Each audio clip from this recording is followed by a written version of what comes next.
วิทยุกระจายเสียง FM 104.4 เฮิรตซ์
ภายในบ้านโรงเรียน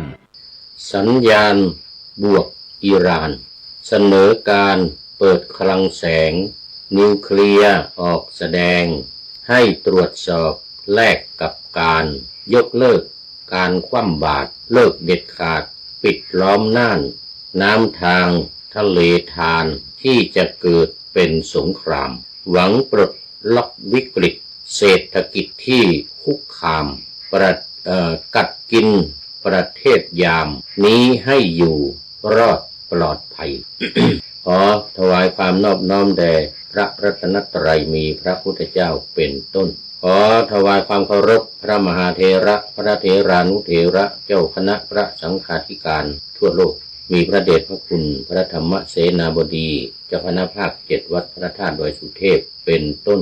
และขออำนวยพรแด่ท่านผู้ฟังท่านผู้ชมสาธุชนพุทธบริษัททั้งหลายวันนี้รายการพระไตรปิฎกลอยฟ้าก็ลอยมาจากวัดพระธาตุดอยสุเทพผ่านทางเฟซบุ๊กไลฟ์สวัยเทพบุญเพื่อนำไปออกอากาศในวันมะรืนมะเรื่อง นี่บันทึกเสียงล่วงหน้ามา3 วัน 3 วันหรือ4 วันนี่นะ3 วัน 4 วันอันดับแรกนี่ก็ขออนุญาตประชาสัมพันธ์งานวันกตัญญูของวัดป่าแดงหลวงซึ่งจัดขึ้นในโอกาสเป็นวันคล้ายวันเกิดของพระเดชพระคุณหลวงพ่อพระครูโคสิทธิปริยัตยาภรณ์หลวงพ่อเจ้าคณะตำบลสุเทพเขต 1 ในวันที่26 พฤษภาคมที่จะถึงนี้เวลา 9 นาฬิกาเป็นต้นไปก็จะมีการเจริญพระพุทธมนต์สวดมนต์ตันสืบชะตาหลวงถวายแด่ท่านพระครูโคสิทธิปริยัตยาภรณ์และสงฆ์สามเณรในวัดป่าแดงตลอดถึงคณะสัตยาติโยมวัดป่าแดงจะได้มารวมกันในวิหารเต็มไม่พอก็นั่งข้างนอกที่ศาลาทั้งด้านเหนือและด้านใต้มีศาลาอยู่ทั้งด้านเหนือทั้งด้านใต้วิหารนั่นนะศาลายาว ก็ขอประชาสัมพันธ์ให้กับญาติโยมสาธุชนที่เคารพนับถือทั้งในวัดป่าแดงวัดฝายหินวัดปุโมงวัดล่ำเปิงอะไรต่างๆในตำบลสุเทพตลอดถึงในอำเภอเมืองและอำเภอลี้จังหวัดลำพูนอำเภอเมืองนี่อำเภอเมืองเชียงใหม่อำเภอลี้จังหวัดลำพูนศรัทธาญาติโยมวัดบ้านกลางตำบลลี้หลวงอำเภอลี้จังหวัดลำพูนซึ่งเป็นบ้านเกิดภูมิลำเนาของท่านพระครูโคสิทธิปริยัตยาภรณ์หรือหลวงพ่อธีรพงศ์ศิรินทโลให้ได้ทราบโดยทั่วถึงกันจะได้มาร่วมกันทักษิณานุปทานถึงบรรพบุรุษตั้งแต่สมัยเจ้า3 ฝั่งแกนที่สร้างป่าแดงมหาวิหารและพระเจ้าติโลกราชที่มาบูรณะและสร้างอุโบสถวัดป่าแดงมหาวิหารเป็นวัดในประวัติศาสตร์นะคำว่าป่าแดงเนี่ยชื่อมาจากเชียงตุงนู่นนะไม่ใช่ธรรมดานั่นนะเนี่ยประเทศจีนนู่นนะสมัยก่อนมันเป็นประเทศไทยนี่แหละ12 ปันนามันมีวัดอยู่วัดหนึ่งชื่อว่าวัดป่าแดงก็เลยสมัยนั้นเอาชื่อจำลองจากวัดเชียงตุงเนี่ยมาตั้งชื่อเป็นวัดป่าแดง ที่เชียงใหม่ ในความเป็นจริงแล้วไม้แดงไม่มีสักต้นชื่อว่าป่าไม้แดงนี่นะต้นไม้แดงไม่มีสักต้นแต่เอาชื่อมาจากนู่นเมืองจิงหงปัจจุบันนี้เขาเรียกเมืองจิงหงสมัยก่อนก็คือ12ปันนาของไทยเราเนี่ยทีนี้พอจีนตัดไปเป็นของประเทศจีนเป็นลบแพ้หรือยังไงเนี่ย นานเนกาเลมาแล้วก็เลยเป็นของประเทศจีนไป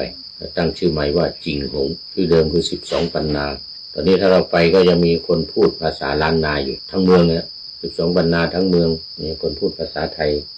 แล้วก็มีคนที่เข้ามาอยู่ใหม่ก็คนจีนที่เข้ามาก็พูดภาษาจีนแต่ส่วนใหญ่มักค่อยพลาดไปบ้านไหนก็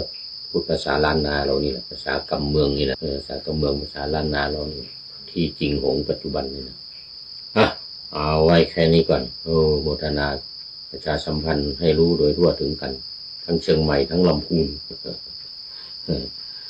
วันที่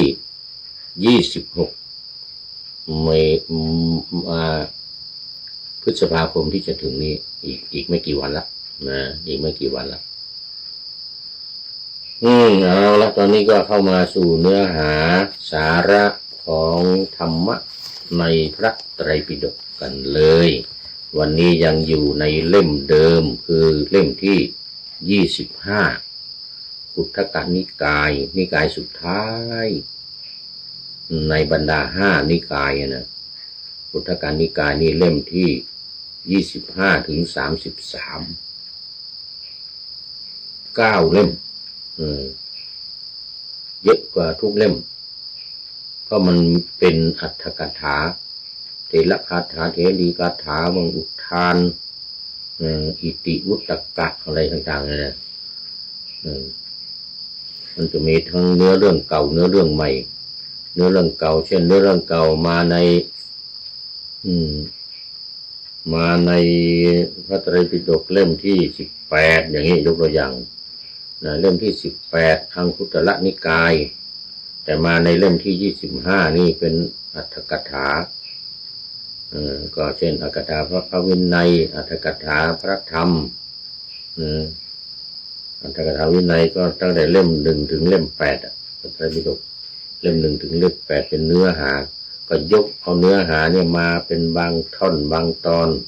ที่จะมาอธิบายนะเรื่องมันหรืออย่ามาอธิบายยกมาจากพระสูตรเล่มนั้นเล่มนี้จากอภิธรรมเล่มนั้นเล่มนี้หรือจากวินัยเล่มนั้นเล่มนี้อะไรผมว่าไป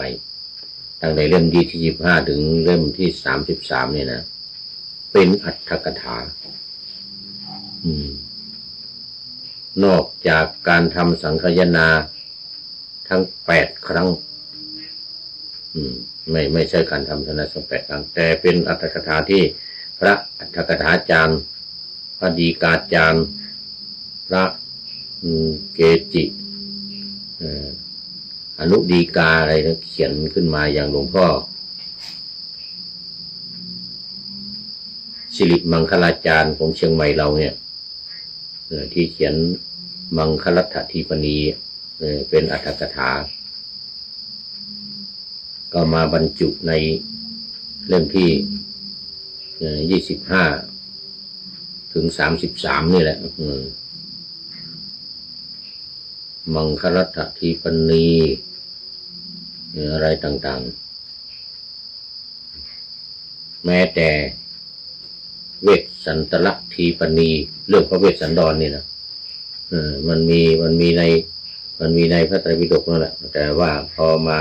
ในอรรถกถานี่ก็เป็นเรื่องเป็นราวใหญ่โตเลยพระเดชพระคุณหลวงพ่อสิริมังคลาจารย์เรานี่แหละเป็นผู้รจนาเอาเนื้อความในพระไตรปิฎกมาอธิบายแต่อธิบายเป็นภาษาบาลีนะเหมือนกับมงคลสูตรเสวนาจะพาลานังปันดิตานันจะเสวนาเนี่ยนะฝีมือของหลวงพ่อสิริมังคลาจารย์นั่นในเรื่องมันเนี่ยเอามารจนามาเขียนนะไม่ใช่ธรรมดานะคนเชียงใหม่เนี่ย หลวงพ่อสิริมังคลาจารย์คนเชียงใหม่โอ้นี่มาแล้วพระเดชพระคุณหลวงพ่อสุทธิสงึมรำจากจังหวัดบุรีรัมย์เป็นอาทิกัลยาณังเลยทีนี้เป็นอาทิกัลยาณังเลยยังกำลังปะหน้าธรรมะอยู่ยังไม่ได้เข้าเนื้อเรื่องยังปะหน้าธรรมะอยู่เป็นอาทิกัลยาณังงามในเบื้องต้นเปลี่ยนตั้งชื่อให้ละเป็นอาทิกัลยาณังละงามในเบื้องต้นเข้ามาตั้งแต่หัวรุ่งตั้งแต่ไก่ยังไม่ทันโหสุริโยยังไม่จับขอบฟ้าปะหน้าธรรมาสยังไม่เสร็จ ที่สำคัญก็คืออวยพรวันเกิดให้ผู้พูดด้วยหัวใจสีชมพู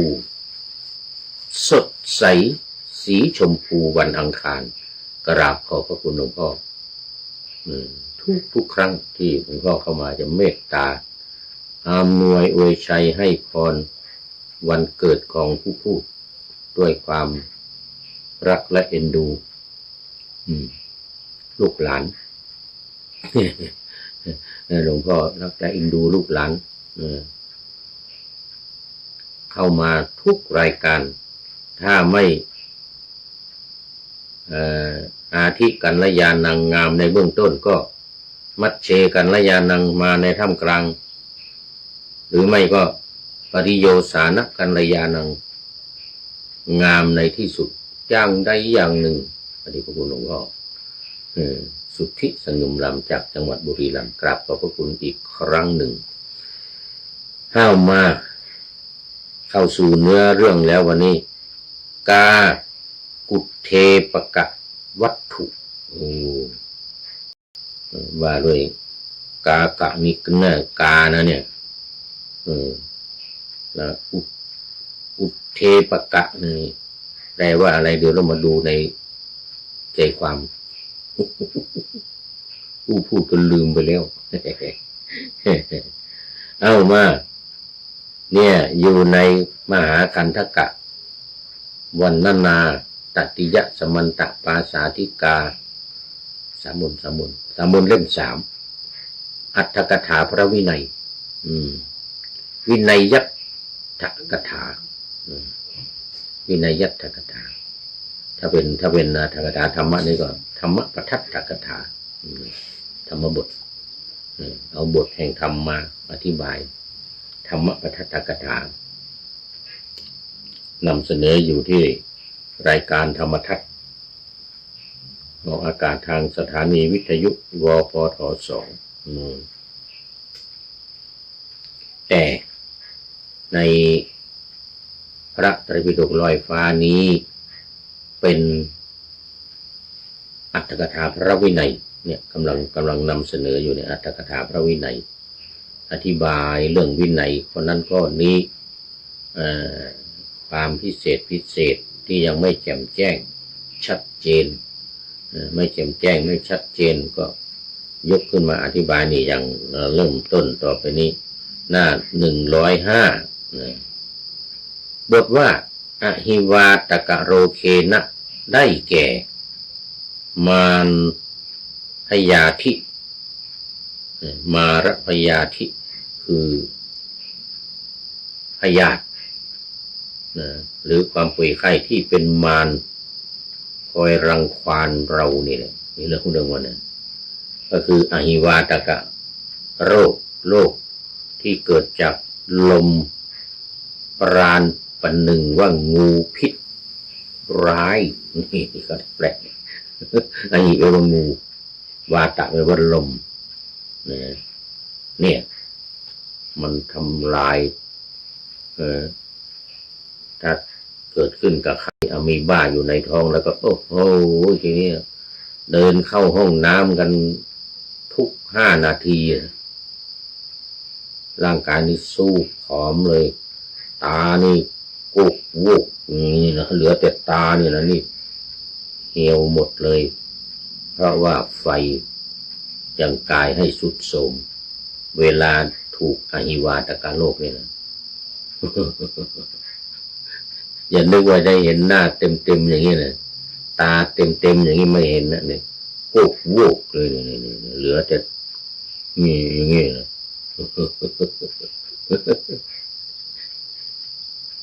ท้องร่วงเดินเข้าห้องน้ำทุก5 นาทีอหิวาตกโรคเป็นมารันพยาธิว่างั้นนะโอ้โหเป็นพยาธิเหมือนกับมารเลยทีเดียวเนี่ยมารนี่มันเที่ยวรังควานรังแกมนุษย์นะโดยเฉพาะพระพุทธเจ้านี่นะมันเป็นเวรเป็นกรรมกันมาพระพุทธเจ้าก็ได้รับมารพยาธินี้ตลอดตั้งแต่ตอนออกบวชมาแล้วตั้งแต่ตอนเกิดมาแล้วเอาตั้งแต่ออกผนวดกันแล้วกันมากั้นประตูเลยไม่ให้ออกประตูพระนครพระพุทธเจ้าจะเสด็จออกวันพระชาขี่ม้ากันทกะออกมามารปิดประตูใส่หน้าปังไม่ให้ออกว่างั้นนะจะไปบวชไม่ได้ว่างั้นพุทธเจ้าก็ตรัสว่ามารผู้มีบาปเราจะไปพระพุทธเจ้านี่นะตอนนั้นยังไม่ได้เป็นพุทธเจ้าตอนเป็นเจ้ากับนายชนะเปิดไม่เปิดหรือไม่เปิดโดดข้ามประตูเลยจูงมาโดดข้ามประตูเลยประตูเมืองน่ะมาแล้วปิดประตูนะนี่เรื่องมันน่ะโดดข้ามเลยโดดข้ามประตูไปอย่างนี้เลยหลวงพ่อสุทธิสงบรำมารมาปิดประตูแต่บางตำราก็ว่ามันประตูมันปิดแล้วตอนกลางคืนน่ะปิดตั้งแต่6 โมงเย็นแล้วอันนี้เที่ยงคืนพากันออกใครมันจะเปิดประตูอยู่นั่นก็ต้องโดดเลยเอาม้านี่กระโดดข้ามกำแพงประตูออกไปเลยมันโน่นแต่อีกในย่านหนึ่งก็ว่ามารเนี่ยมาปิดประตูไม่ให้ออกไม่ให้เจ้าชายสิทธัตถะออกไปผนวดบวชเป็นนักศิษย์บวชเป็นนักศิษย์บวชเป็นฤาษีบวชเป็นสมัยนั้นน่ะเป็นอะไรก็ไม่รู้อ่ะเป็นฤาษีนะเขาเรียกสัญญาสีหรือสมณะเรียกสมณะผู้ต้องการความสงบผู้แสวงหาโมกขะความหลุดพ้นผู้แสวงหาความหลุดพ้นเอานี่นะคำว่าอหิวาตกโรคเนี่ยนะหมายถึงโรคที่เป็นมารนะเป็นพยาธิที่เป็นมารนะพยาธินี่นะมาละพยาธิจริงอยู่โรคนั้นเกิดขึ้นในสกุลใดสกุลนั้นพร้อมทั้งสัตว์2 เท้า4 เท้าย่อมวอดวายวอดวายตายแน่นอนจะหายาอะไรมารักษาไม่ได้อ่ะท้องร่วงนี่นะตอนนี้ขอต้อนรับคุณโยมวาสนากันทวีจากหมู่บ้านเอื้ออาทรอำเภอสันกำแพงใกล้กับวัดสันป่าแดงหมู่บ้านเอื้ออาทรนี่ติดกำแพงติดกับวัดสันป่าแดงเลยนะทางด้านทิศตะวันออกคุณโยมวาสนากันทวีนี่ก็เป็นโยมอุปถากวัดสันป่าแดงโมทนากราบไหว้สาเจ้าข้าสาธุเจ้าข้าโมทนาเป็นอย่างยิ่งสาธุนะนี่เป็นมัชเชกัลยาณีแล้วนี่มัชเชกัลยาณีงามในถ้ำกลางงามในถ้ำกลางตอนนี้รายการเริ่มมากลางแล้ว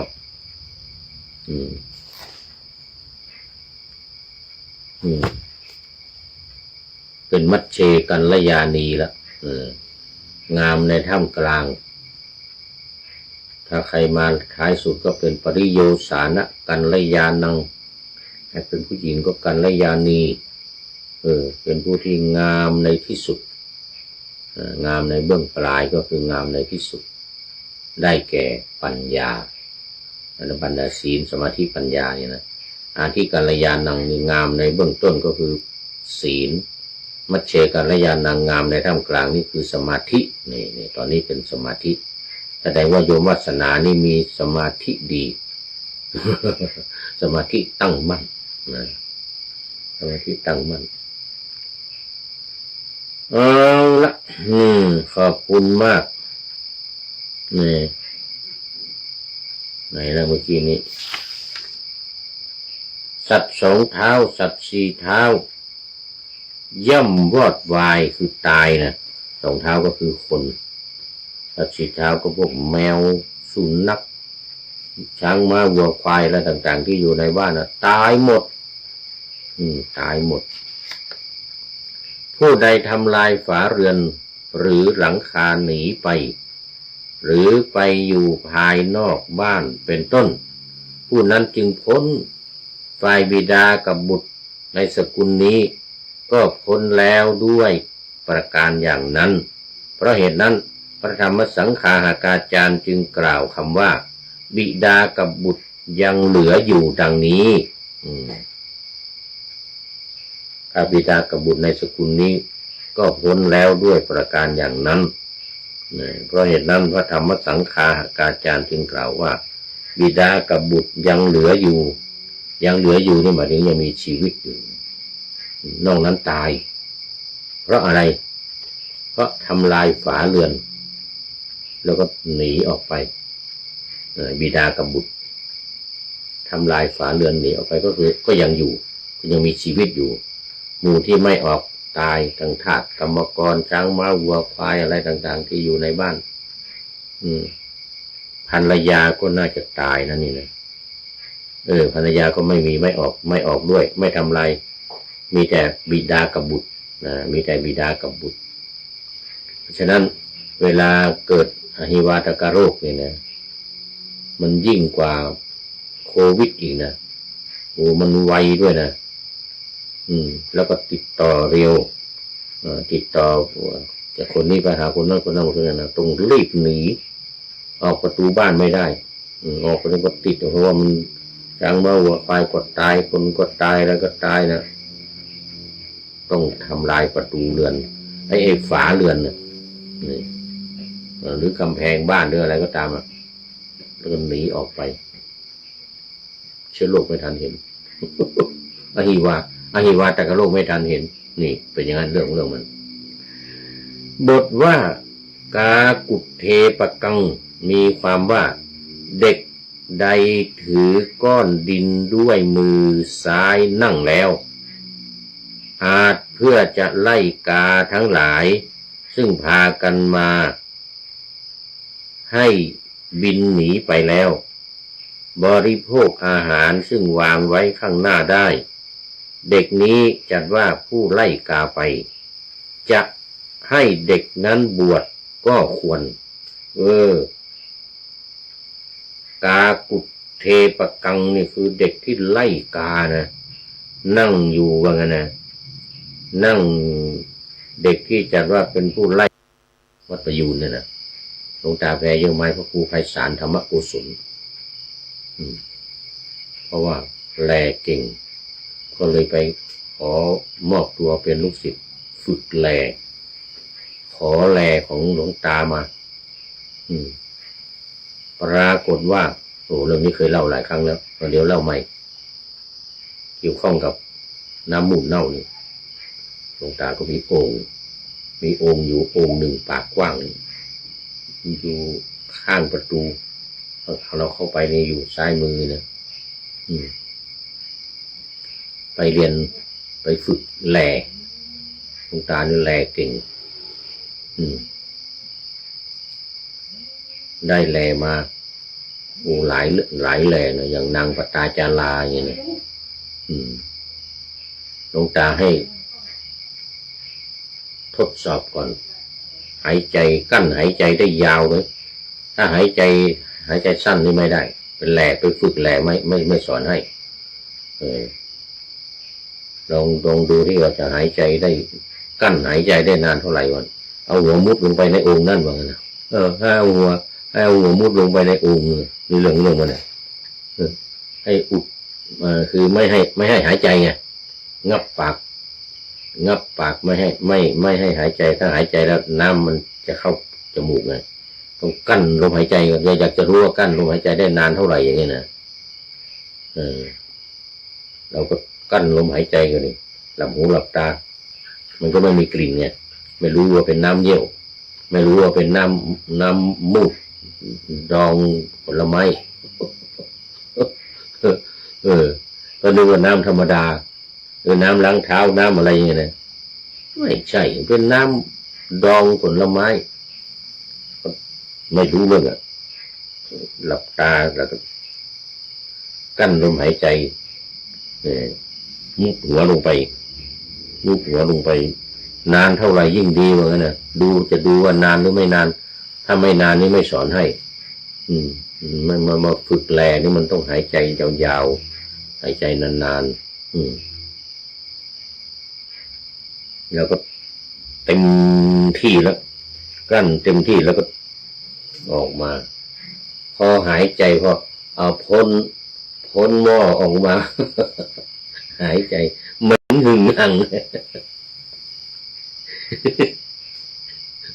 น้ำปัสสาวะโยมวัสนาเป็นน้ำปัสสาวะน้ำมูดเน่าน้ำมูดของหลวงตาเอาดองผลไม้แล้วให้เราทดสอบกั้นลมหายใจนานเท่าไหร่ปรากฏว่า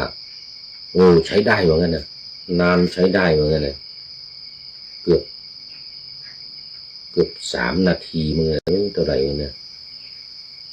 เกือบ5 นาที3 นาทีกว่า4 นาทีเนี่ย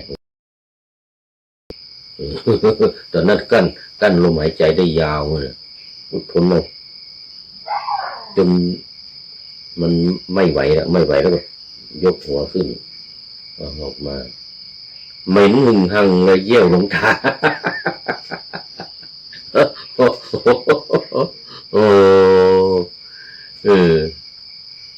เอาอย่างนี้ได้ว่างั้นนะเกือบ5 นาทีกั้นลมหายใจนะเพราะเวลาแลเนี่ยมันว่ามันจะไม่เพราะไงเอาไปหยุดลมหายใจนะเอาไปหยุดไม่ได้เวลาจะเอื้อนเสียงขึ้นสูงหรือจะว่าทำนองให้มันบทนี้ต่อบทนี้บทนี้ต่อบทนี้อย่างเงี้ยถ้าไปหยุดหายใจนะมันเสียงมันไม่ต่อเนื่องไงเสียงมันไม่ต่อเนื่องไปฝึกแลเอามานี่ถึงไหนแล้วเนี่ย ให้ภิกษุถือนิสัยนิสัยเป็นอย่างนี้นิสัย4อาหารบิณฑบาตเสนาสนะที่อยู่อาศัยผ้าไตรผ้านุ่งห่มแล้วก็ยารักษาโรคยาดองด้วยน้ำมูดเน่าบทว่าอิตโรมีความว่าการอยู่ประมาณน้อยคือ 2-3 วันเท่านั้นมีอยู่ 2-3 วันบทว่าโอคะเนนะได้แก่มีพวกลดไปอธิบายว่าภิกษุสงฆ์มีประมาณน้อยโอคะเนนะก็จำนวนสัตธิวิหาริกและอันเตวสิกที่เข้ามาบวชมันน้อยไปน้อยลงเรียกว่าโอคะเนนะในข้อว่าพยัตเตนะยาวชีวังนี้มีวินิจฉัยว่าถ้าภิกษุผู้ไม่ฉลาดนี้จะไม่ได้อาจารย์ที่แก่กว่าไซจะไม่ได้อาจารย์ที่แก่กว่าเธอจะเป็นผู้มีพรรษา60หรือมีพรรษา70ด้วยอุปสมบทเธอจึงนั่งกระโยงประนมมือกล่าว3 ครั้งอย่างนี้ว่าผู้มีอายุขอท่านจงเป็นอาจารย์ของข้าพเจ้าผู้มีอายุข ขอท่านจงเป็นอาจารย์ของข้าพเจ้าข้าพเจ้าจะอาศัยท่านอยู่3 ครั้งผู้มีอายุขอท่านจงเป็นอาจารย์ของข้าพเจ้าข้าพเจ้าจะอาศัยท่านอยู่ที่ใช้คำว่าอาวุโสหรือผู้มีอายุเนี่ยเพราะว่าเขาอายุน้อยกว่าสัตธิวิหาริกหรืออันเทวสิกที่จะไปขออยู่กับท่านเนี่ยอายุมากกว่าเลยเรียกอุปชาว่าผู้มีอายุหรืออาวุโสเนี่ยอาวุโสแต่ถ้าอายุมากกว่าก็จะเรียกว่าพันเตเนี่ยจะเรียกว่าพันเตเพราะฉะนั้นเธอจึงนั่งขนาดอายุ60หรือ70แล้วก็ตามเนี่ยอุปชาอาจจะ20 30นะ20 30 40แล้วก็มีพรรษาครบ20ขึ้นไปถือว่าเป็นอุปชาได้เป็นพระเถระได้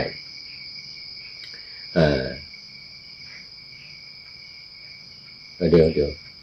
นี่เป็นอุปชานี่ต้องอายุตามวินัยเนี่ย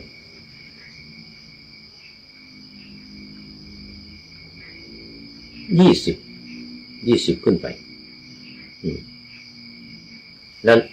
พระอุปชาก็อายุแค่20 30 20 40แต่นี่อายุตั้ง60 70ก็ต้องนั่งกระโยงประนมมือลงไปยอมรับเป็นอาจารย์ยอมรับเป็นอุปชาเนี่ยอย่างนี้ขอให้เป็นอาจารย์ของข้าพเจ้าอย่างนี้แสดงว่าเป็นอันเตวาสิกผู้ที่เข้ามาขอนั่งกระโยงประนมมือกล่าว3 ครั้งผู้มีอายุขอท่านจงเป็นอาจารย์ของข้าพเจ้าข้าพเจ้าจักอาศัยท่านอยู่ขอนิสัยนี่เรื่องมันถือนิสัยในสถานะของภิกษุแม้อ่อนกว่าแต่เป็นผู้ฉลาดเนี่ยพยัตเตนะเนี่ยพยัตเตนะยาวชีวังเนี่ยพยัตเตนะแปลว่าฉลาดกว่าก็คือเป็นพระอุปชาภิกษุนั้นแม้เมื่อจะลาเข้าบ้านพึงจะนั่งกระโยงประนมมือกล่าวว่าท่านอาจารย์ผมลาเข้าบ้านในการอำลาทุกอย่างก็ในยะนี้เหมือนกันไม่ว่าจะไปไหนจะอำลาก็ต้องนั่งประโยงประนมมือแล้วก็กล่าวท่านอาจารย์ตอนนี้เป็นอาจารย์แล้วเรียกอาจารย์แล้วอายุน้อยกว่านี่แหละอาวุโสก็ไม่ต้องว่าแล้วเพราะว่าเป็นอาจารย์แล้วในการอำลาทุกอย่างก็เหมือนเดียวกัน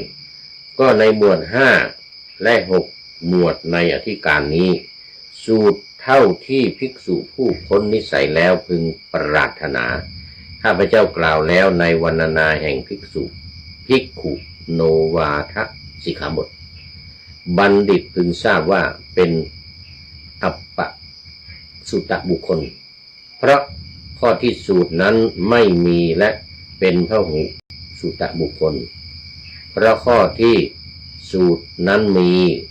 คำที่เหลือมีนัยยะดังกล่าวแล้วนั่นแลคำว่าเป็นพหุสูตรนี่นะได้ยินได้ฟังมากเอาละทีนี้เรื่องของภิกษุถือนิสัยก็จบเดี๋ยวยังพอมีเวลาคุณโยมวัฒนายังมาในท่ามกลางต่อไปเป็นลาหุลวัตถุกถาว่าด้วยเรื่องพระลาหุลหรือตั้งแต่สามเณรมาสามเณรลาหุลที่เป็นราชโอรสเป็นราชกุมารบุตรชายของพระพุทธเจ้าพระชายสิทธัตถะตอนที่ยังอยู่ครองคฤหัสถ์คลอดพอดีเลยวันออกบวชวันที่พระพุทธเจ้าออกบวชลาหุลนี่คลอดพอดีเลยพระพุทธเจ้า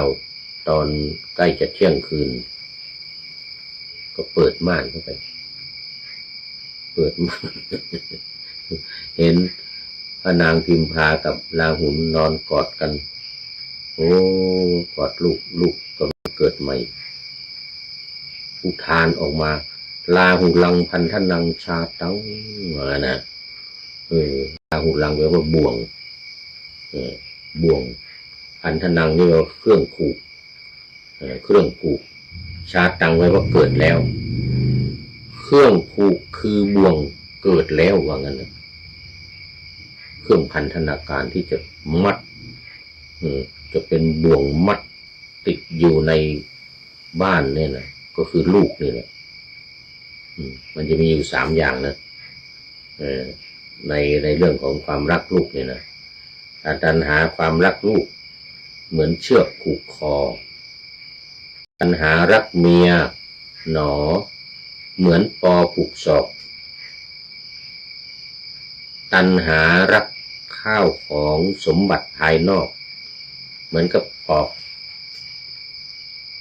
สุกใบที่เท้าเนี่ยปอกเท้าตีนที่ตีนนี่ถ้ามีข้าวสมบัติมีข้าวของสมบัติมากอันดับแรกมีเมียก่อนมีเมียเหมือนเชือกผูกศอกยังไงคือตอนมีแฟนนี่นะมีเมียนี่นะเวลาไปไหนก็เอาศอกคล้องกันนี่นี่คล้องกันอย่างนี้ผู้ชายอยู่นี่ผู้หญิงนี่เอามือคล้องกันเดินไปน้องนั่งแล้วเรียกว่ารักเมียเนี่ยตัณหารักเมียหนอเหมือนปอศอกปอนี่คือเชือกที่ทำด้วยไม้ปอเอาปอมาแช่น้ำแล้วก็มา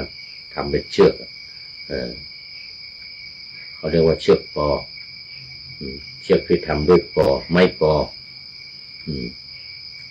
ทีนี้ไม่ค่อยเห็นนะหายากเลยนะเนี่ยตัณหารักลูกก่อนตัณหารักลูกเหมือนเชือกผูกคอคือลูกเนี่ยเกิดมาแล้วไปไหนก็อุ้ม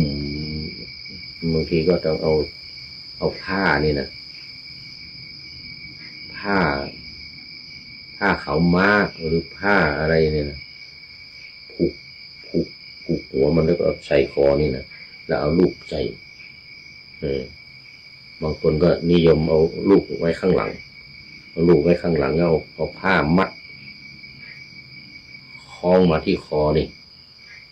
เอาคล้องมาที่คอนี่ก็เอาลูกห้อยเอาลูกใส่ในผ้านี่นะ เหมือนเชือกผูกคอเป็นอย่างนี้เรื่องมันนะไปไหนก็อุ้มไปหรือไม่ก็มัดติดหลังเนี่ยเอามัดเอาติดข้างหน้าเนี่ยใส่เดินไปทำงานก็เอาลูกอยู่ที่หน้าอกนี่ทุกวันนี้ก็ยังเห็นมีนะบนพระธาตุดอยสุเทพนี่ที่เขาเอาลูกมาด้วยบางคนเอาห้อยคอเนี่ยแล้วก็อยู่ข้างหน้านี่แหละเอาขาออกอย่างนี้เหมือนที่ว่านี่นะเหมื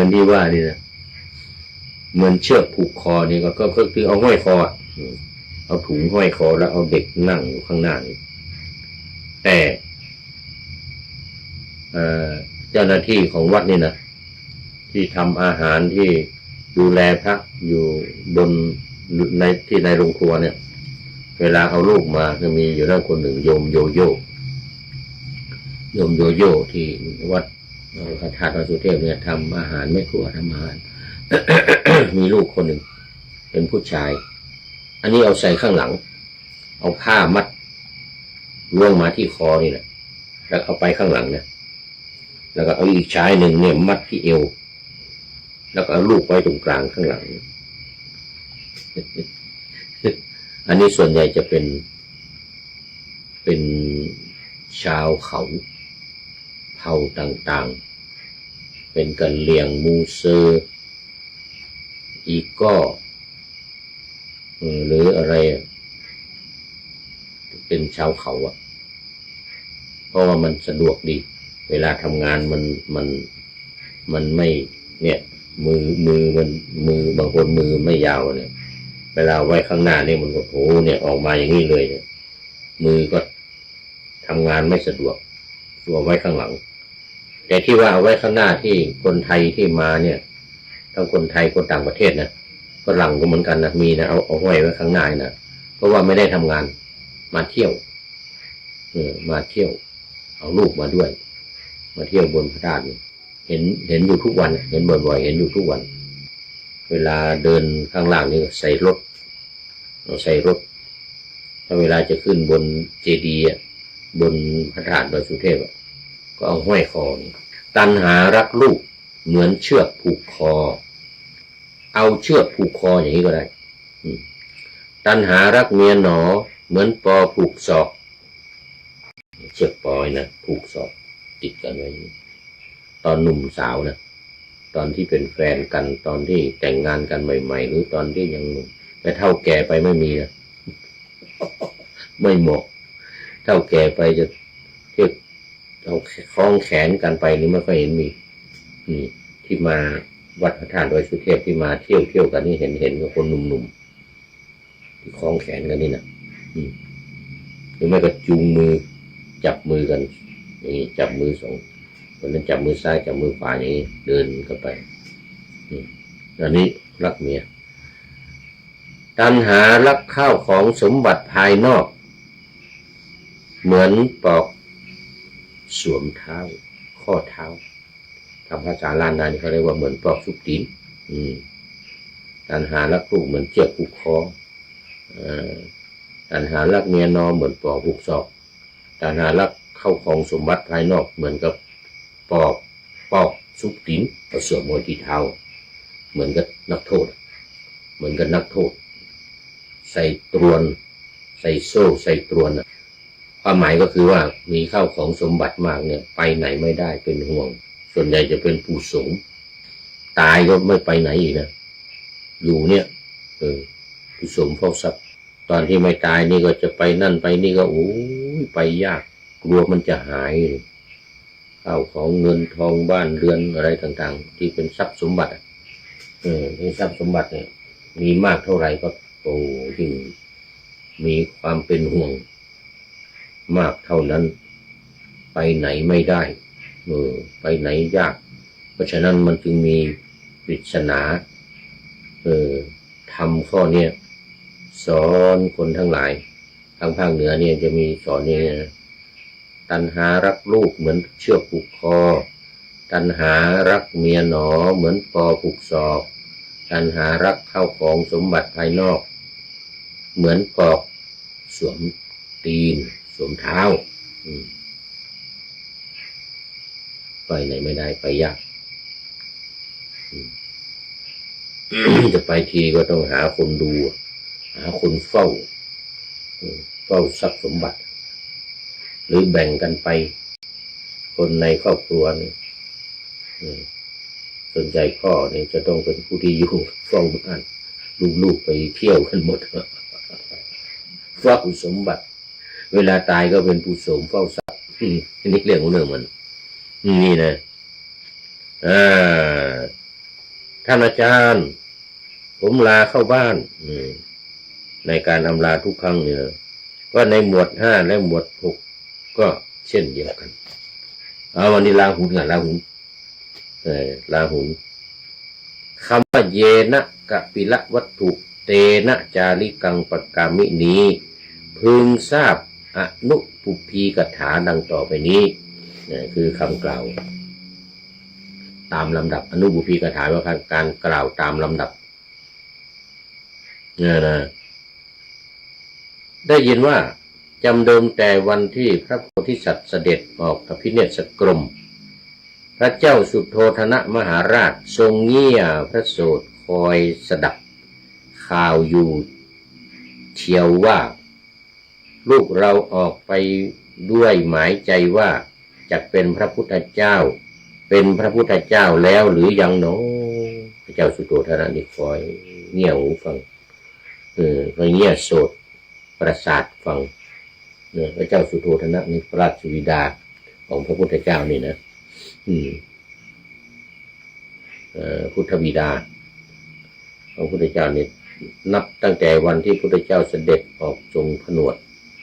ออกอภิเดชกรมคือออกบวชเนี่ยนะก็ขอติดตามฟังให้คนนั้นคนนี้ไปสืบไปถามดูว่าไปที่ถึงที่ไหนอะไรยังไงแล้ว ปรากฏว่าได้ทราบข่าวว่าพระพุทธเจ้าเนี่ยตรัสรู้แล้วส่งคนไปสิหลังจากที่ตรัสรู้แล้วเนี่ยได้ข่าวนู่นอยู่ราชคฤห์นู่นอยู่ราชคฤห์นู่นวัดแรกแล้วก็วัดใหญ่ก็เชตวันมหาวิหารตอนนั้นมันยังมีวัดไม่มากในช่วงแรกๆนะอยู่ราชคฤห์นี่ส่งไป10 ชุดพระเจ้าสุโธทนะส่งไปก็หลังจากทราบข่าวนะติดตามข่าวว่าเป็นพระพุทธเจ้าแล้วได้ตรัสรู้แล้วอย่างนั้นอย่างนี้ส่งคนไปนิมนต์ให้กลับให้นิวัตกลับพระนครปรากฏว่า9 ชุดไปถึงก็บวชหมดปฏิบัติธรรมเป็นอรหันต์กันหมดเป็นพระอรหันต์หมดไม่มีใครนิมนต์ชุดสุดท้ายจึงนิมนต์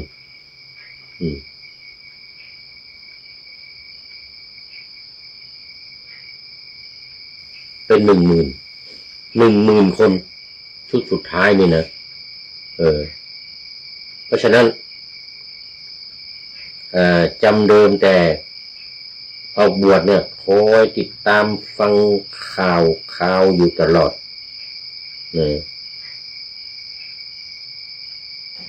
ได้ทราบว่านี่เป็นพระพุทธเจ้าหรือเนาะถ้าเธอทรงสดับการบำเพ็ญเพียรความตรัสรู้เองและพุทธกิจทั้งหลายที่ยังธรรมจักรให้เป็นไปเป็นต้นของพระผู้มีพระภาคได้ทรงสดับว่าได้ยินว่าบัดนี้ลูกเราอาศัยกรุงราชคฤห์อยู่จึงดำรัสสั่งอำมาตย์คนหนึ่งว่าเราแก่เท่าแล้วนะพ่อดีละเจ้าจงแสดงบุตรแก่เราทั้งที่ยังเป็นอยู่ทั้งที่เรายังมีชีวิตอยู่นี้เขาก็รับสาธุแล้วมีบุรุษ1,000 คนเป็นบริวารไปกรุงราชคฤห์ถวายบังคมพระผู้มีพระภาคแล้วนั่งลำดับนั้นพระผู้มีพระภาคตรัสธรรมกถาแก่เขาเขาเริ่มใสทูลขอบรรพชาและอุปสมบททีนั้นพระผู้มีพระภาคให้เขาอุปสมบทด้วยเอหิภิกขุอุปสัมปทาวินัยมาแล้วภิกษุนั้นกับทั้งบริษัทบรรลุอรหันต์แล้วได้อยู่เสวยสุข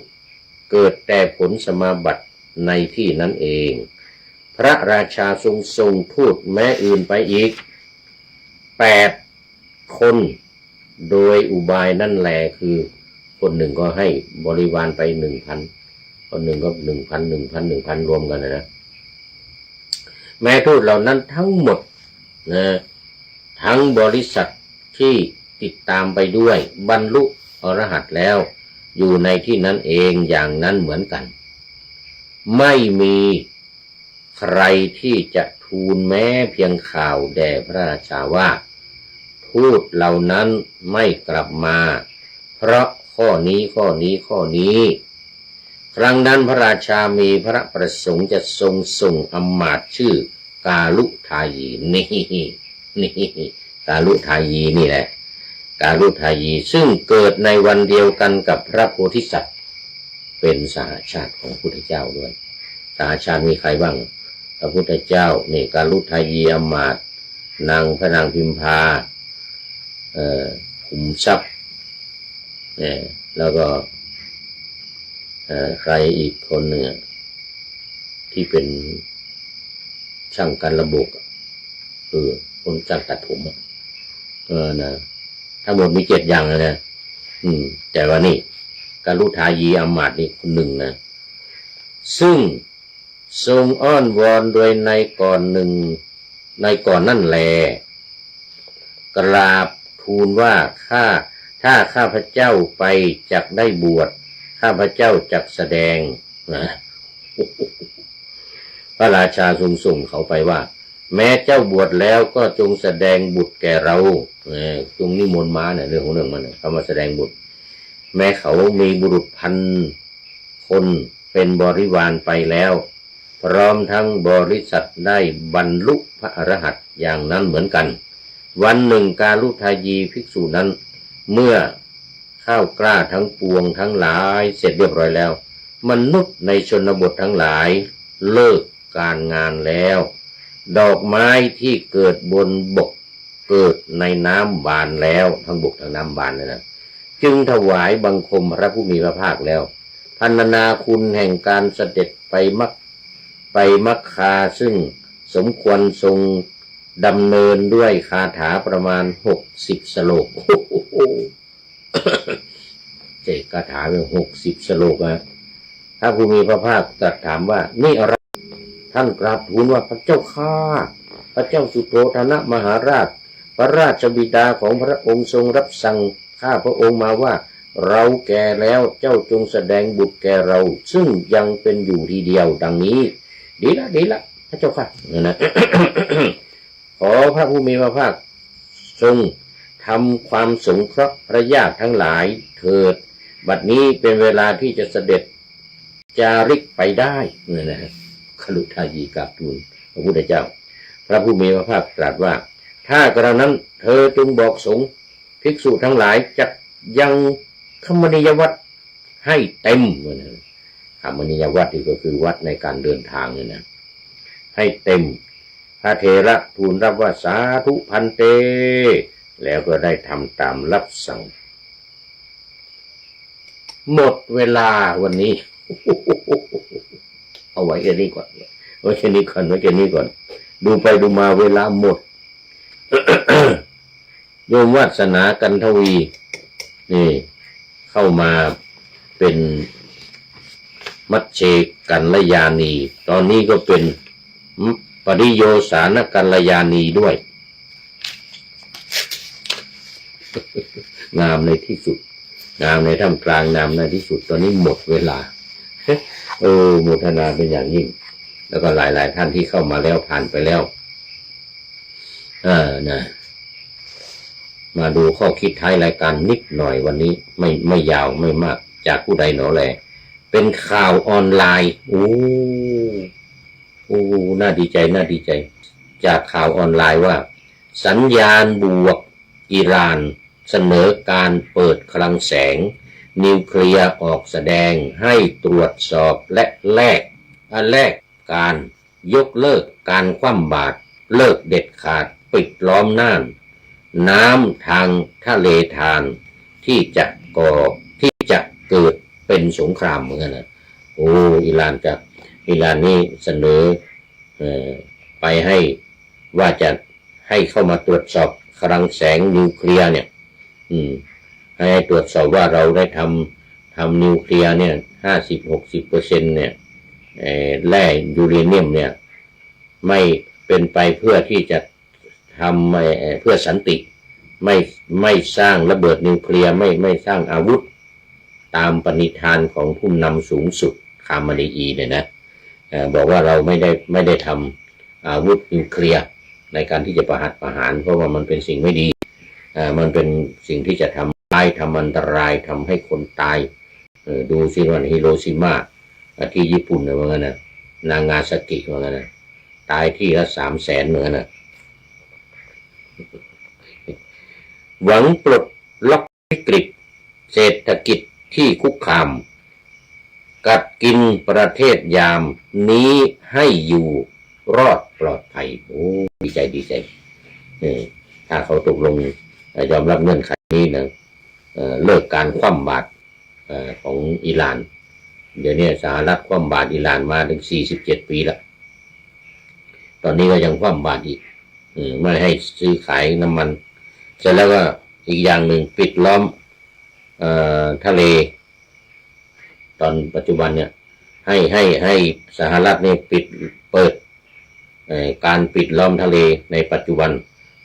ที่น่านน้ำทะเลโอมานทะเลอิหร่านเนี่ยนะเสร็จแล้วก็